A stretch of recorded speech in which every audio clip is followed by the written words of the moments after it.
Juste pour votre information, on a parlé de flou gaussien. Et donc c'est en rapport avec les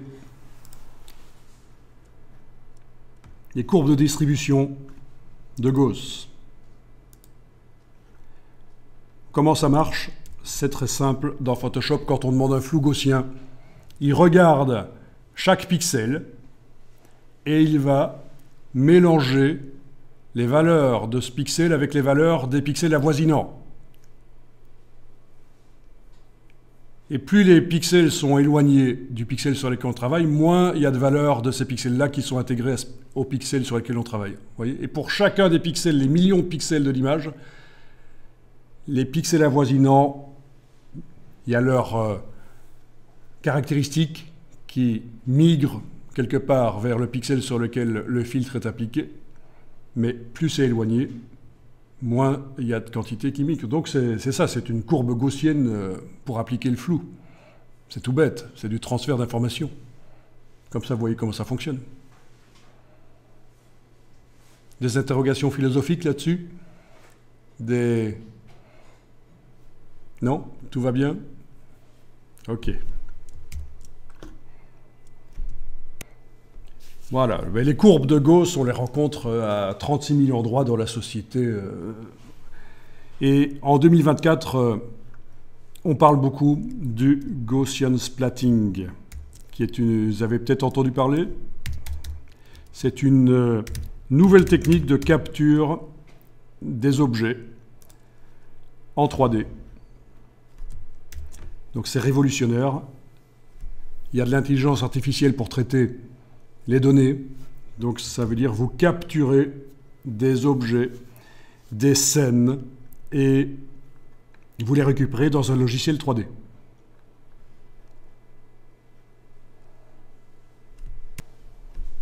Donc il y a une application qui s'installe sur smartphone et sur tablette et qui permet...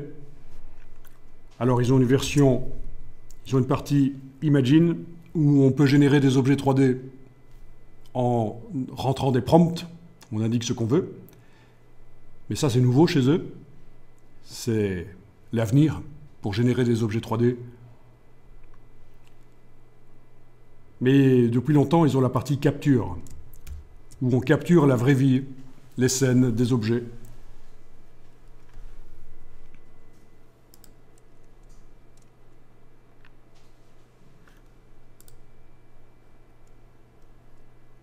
Alors,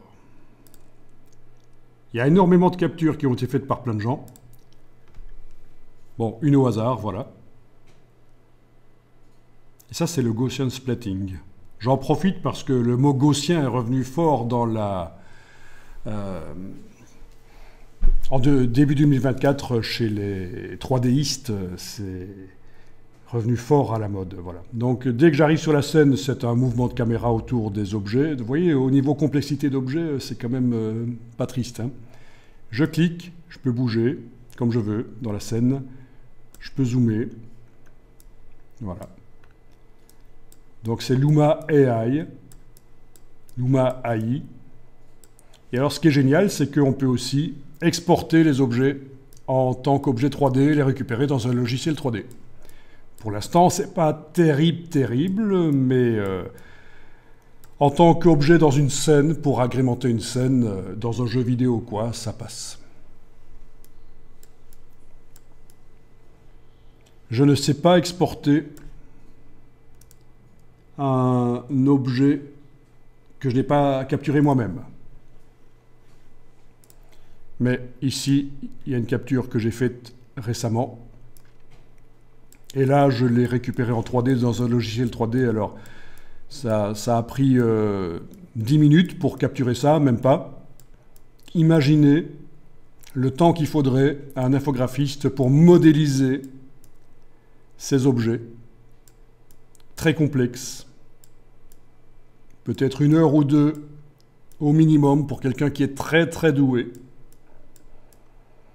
Et ça, c'est l'avenir. On capture des objets de la vraie vie et on les récupère en 3D dans les logiciels 3D. Mais donc voilà, c'était juste une petite parenthèse. Le Gaussian splatting, la courbe de Gauss qui est présente partout.